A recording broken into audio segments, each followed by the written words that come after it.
এবং যে সংগঠনটির আয়োজনে আজকের এই অনুষ্ঠান, সেই সংগঠনের চালিকা শক্তি সম্মানিত সাধারণ সম্পাদক বীর মুক্তিযোদ্ধা জনাব আজহারুল ইসলাম হিরু।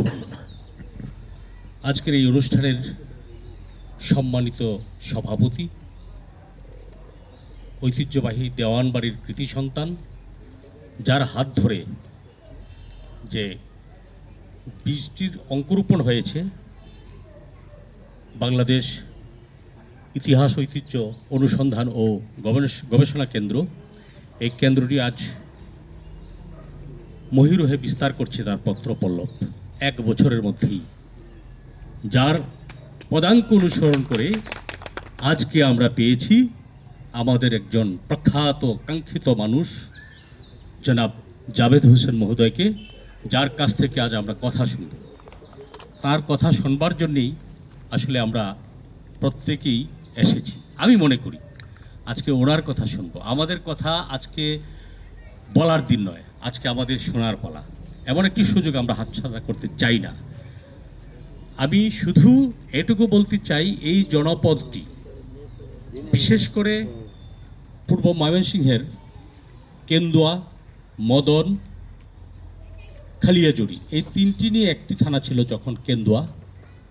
তার পাশাপাশি আমাদের আরেকটি ঐতিহ্যবাহী উপজেলা মোহনগঞ্জ, পাশে আটপাড়া, এই 4-5টি উপজেলা নিয়ে একটি সংস্কৃতি বলয়।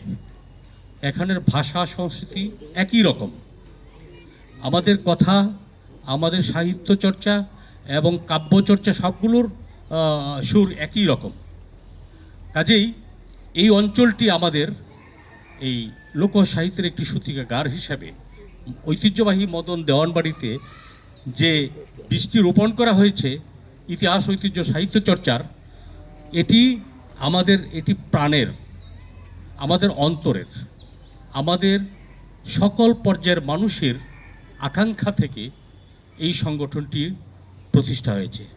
যিনি প্রতিষ্ঠা করেছেন তার মতো, আমার যতটুকু মনে হয় তার মতো এত উদার মনের একজন এই পর্যায়ে থেকে হাত বাড়িয়ে দেয় সাহিত্য সংস্কৃতির জন্যে, এটি আমার এর আগে জানা ছিল না। দেওয়ান সাহেব যেটি করেছেন, এমন বাংলাদেশে কোটি প্রতিষ্ঠান আছে আমি জানি না, এমন পর্যায় থেকে এই চাষাভুষাদের, অতি সাধারণ মানুষদের, যাদের কোনো বাহ্যিক দিক থেকে যাদেরকে বলা হয় যে ক্রিয়াকর্ম নেই, মানে কোনো ভালো কোনো কাজকর্ম করেন না, হ্যাঁ, খেতে কামারে থাকেন, সাধারণ মানুষ নিয়ে কাজ করেন, সাধারণ মানুষ নিয়ে লেখেন, সাধারণ মানুষ নিয়ে গান, সাধারণ মানুষের কথা গানের মাধ্যমে তুলে ধরেন। এই মানুষগুলোর জন্য এইরকম একটি প্ল্যাটফর্ম তৈরি করে দেওয়ার মানুষ এই বর্তমান সময়ে খুব কমই পাওয়া যায়, যেটা দেওয়ান সাহেবের মাধ্যমে আমরা পেয়েছি।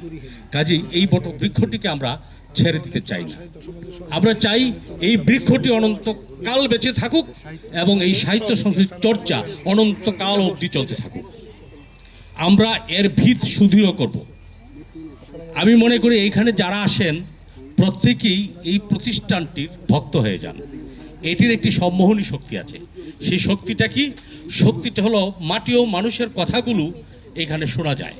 এখানকার মানুষ যারা আসেন, যারা কবি সাহিত্যিক লেখক আসেন, তারা সাধারণ মানুষের যে সুধামাখা মাটির গন্ধের যে কথাগুলো, সেই কথাগুলো তাদের কাছ থেকে আসে। সেই কথাগুলো শুনতে আমাদের খুব ভালো লাগে। এই জন্যেই এই সংগঠনটির মৃত্যু নেই, এটি মৃত্যুঞ্জয়ী। তো আমি আজকে আগেই বলেছি, কথা শুনবো, কথা বলবো না। আমাদের যে আঞ্চলিক কিছু শব্দমালা আছে, আঞ্চলিক কিছু শব্দ আছে, এগুলি আমাদের সম্পদ, এগুলি আমরা হারিয়ে যেতে দেব না, এগুলো আমরা রাখবো। পাশাপাশি বিশ্ব সাহিত্যের সাথে আমরা সম্পৃক্ত হব। আমাদের এই যে গরম চলছে, গরমকে কি বলা হয়? উমলা সুরছে। এই উমলা সুরাটাও আমরা ছাড়তে চাই না। আমাদের এই উমলা সুরাও থাকবে, দান সিদ্ধকে বলা হয় উনা দেওয়া হলা, এই উনা দেওয়াটাও থাকবে।